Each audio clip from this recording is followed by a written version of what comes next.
C'est d'abord pour qu'on ne vous reproche pas de ne pas y être allé que vous Pas seulement, parce que le dossier des retraites présente de grands chantiers qui doivent être ouverts.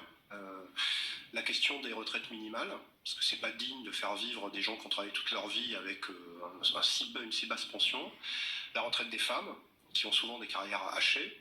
La retraite de ceux qui ont eu des métiers pénibles. Et puis les transitions entre la période d'activité et les retraites, parce qu'il y a trop de personnes qui, à l'abord de la retraite, sont au chômage. Donc nous, on y va pour discuter de tout ça, y compris du financement, parce que ça ne nous gêne pas. Mais comme on l'a fait avec l'ensemble des organisations syndicales en intersyndicale, on va essayer de faire des propositions, parce que ces réunions servent non seulement à faire avancer des dossiers, mais également à faire des propositions, et parfois des propositions alternatives. Il y a autre chose que le report de l'âge légal. D'abord, c'est pas urgent de régler le problème du financement des retraites. Il y a d'autres solutions pour y arriver. Urgent, mais il faut. Oui, mais on nous dit, le faire. on nous dit que le plan du gouvernement, c'est de faire travailler les gens plus longtemps, progressivement. Il paraît qu'il y aurait 12 milliards selon les estimations. Il y a des estimations qui sont plus optimistes, donc qui nécessitent de s'éloigner de ce caractère urgent. C'est pour ça que c'est bien qu'il y ait une discussion d'abord. Et il y a d'autres solutions. Une autre solution, elle est simple, c'est 12 milliards. Si on monte progressivement les cotisations, qui peuvent être équitablement réparties entre l'employeur et le salarié, à hauteur de l'horizon 2030 de 30 €, on trouve 12 milliards d'euros. Ça correspond exactement à la même somme. Et si vous demandez à une personne, est-ce que vous préférez travailler 3 ans de plus obligatoirement, ou est-ce que vous préférez à moyen terme avoir 10, 15 € de cotisation en plus, je sais que leur choix sera vite réglé. Donc c'est pour ça qu'on veut se saisir de ça pour créer un débat dans l'opinion publique et montrer qu'on a aussi des propositions aussi sérieuses que le gouvernement sur le financement et beaucoup plus favorables aux salariés sur la question de la pénibilité notamment. Vous y êtes ouvert Je sais que c'est quelque chose qui, a priori, est sorti de la tête du gouvernement pour l'instant. Tant mieux. Nous n'étions pas demandeurs de cette retraite quand elle est arrivée sur le tapis. On a essayé de sauver les meubles, améliorer des choses. Je pense qu'il y a suffisamment de difficultés à faire comprendre déjà comment fonctionnent les retraites pour ne pas rajouter celle-là dans le moment. On aura sans doute des nuances entre organisations syndicales, mais on a un point commun, on a signé un texte en commun pour avertir le gouvernement que s'il s'entêtait, s'il cherchait l'affrontement, on réagirait et on riposterait. Et donc je préfère que le gouvernement le sache. Il le savait avant de prendre sa décision de reporter finalement cette réforme, donc c'est tant mieux que des phases de discussion arrivent. Mais je le redis, on vient aussi pour proposer. Et dans les propositions, on a parlé de ce qu'il fallait améliorer dans le système des retraites. Il y a la question du financement, il y a la question de la transition entre la période d'activité et la période de retraite, et il y a l'emploi des seniors. Jean-Hervé Lorenzi, qui n'est pas exactement un révolutionnaire fou, qui est le président des cercles des économistes, indique qu'en augmentant de 10% le taux d'activité de ceux qui ont plus de 55 ans, c'est-à-dire plutôt qu'ils soient au chômage, parce que c'est souvent le cas aujourd'hui, à l'abord de la retraite, on est plus au chômage qu'en emploi, et donc c'est une responsabilité qui incombe directement au patronat de maintenir les seniors dans l'emploi, et Jean-Hervé Lorenzi dit que si on augmente de 10% le taux d'actifs à partir de 55 ans, on règle le problème du financement des retraites, on peut créer des marges pour améliorer le traitement de la pénibilité et on peut même dégager un peu d'argent pour la dépendance. Donc il y a des... Et tout ça, j'imagine que vous l'avez déjà avancé lors des concertations précédentes en 2020 ? Non, parce que dans les concertations précédentes, il y avait l'édification d'un nouveau système, donc c'était complètement différent. Là, on parle d'un système qui va rester à peu près le même et qui va être touché, j'espère pas à la marge sur les acquis ou les avancées pour les salariés et pour les travailleurs, et qui risque d'être modifié paramétriquement sur la question du financement.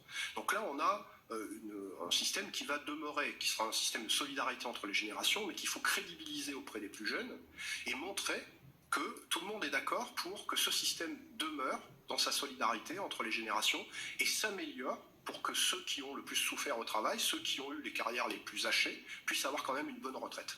Vous avez employé le mot riposter tout à l'heure. Si toutefois vous n'êtes pas entendu, vous n'êtes pas écouté, et puis les fameuses lignes rouges sont franchies, c'est quoi riposter ? C'est bloquer le pays ?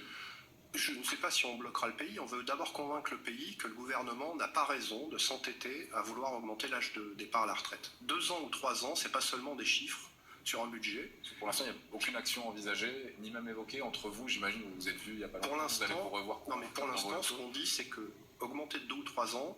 Pour certains, c'est 3 fois rien. Pour certains, c'est 3 fois trop. Et pour certains, même, c'est de mourir avant de partir à la retraite. Donc c'est un sujet sérieux, sensible. C'est pour ça que les salariés sont très attachés à garder cet âge de départ et ne pas le voir reculer. Et donc riposter, ça sera simple, c'est le gouvernement le sait. Si jamais il veut aller au bout de cette logique, mais on peut le convaincre que ce ne soit pas utile, parce qu'il y a d'autres solutions, c'est bras de fer.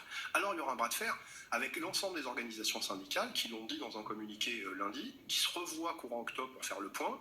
Et puis une fois que le gouvernement a pris sa décision, nous on préfère prévenir que guérir. On ne fait pas de grève préventive, mais on peut prévenir qu'il peut y avoir des grèves. Pas pour embêter le pays, parce que je pense que la reprise économique est très importante. Et d'ailleurs le patronat devrait se responsabiliser sur le fait qu'il y ait des solutions alternatives à cette mesure punitive de l'allongement de la durée de travail. J'espère qu'on va aboutir, j'espère qu'on va convaincre le gouvernement, j'espère que l'opinion publique va nous aider aussi à le faire. Parce que vous vous êtes vu et vous insistez aussi sur l'unité syndicale. J'imagine qu'il y a une unité aussi sur les actions à mener. Par exemple, est-ce que les chaises qui aujourd'hui vont être occupées peuvent être vides demain, après-demain? Il y a une phase de concertation. Donc, on joue cette concertation. On a même prévu en intersyndical de regarder si on ne pouvait pas émettre des propositions en commun.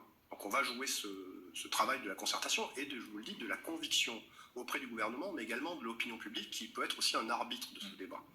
Mais on sera très clair, si jamais, au bout du compte, le gouvernement s'entête à prendre cette mesure punitive, il y aura des mobilisations, des manifestations, des grèves, peut-être des rassemblements le soir, le week-end, c'est pas forcément toujours de la grève, mais ça sera y compris la grève s'il le faut.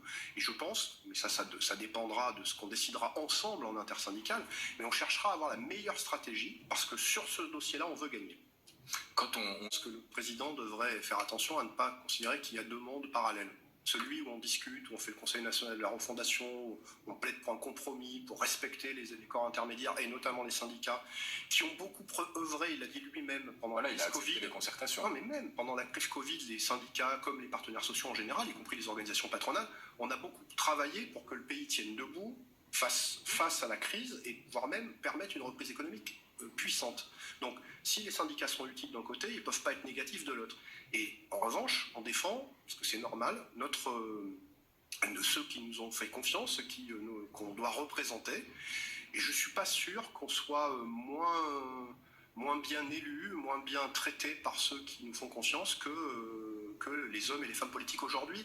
Et dans cette crise qui peut exister, qui peut être une crise démocratique, il faudrait que le gouvernement se souvienne de la profondeur de la crise démocratique et que donc il soit à l'écoute de nos propositions. Bon, on verra sur quoi ça débouche. 2 mois et demi de concertation, de consultation. Oui. Vous y serez notamment vos syndicats respectifs.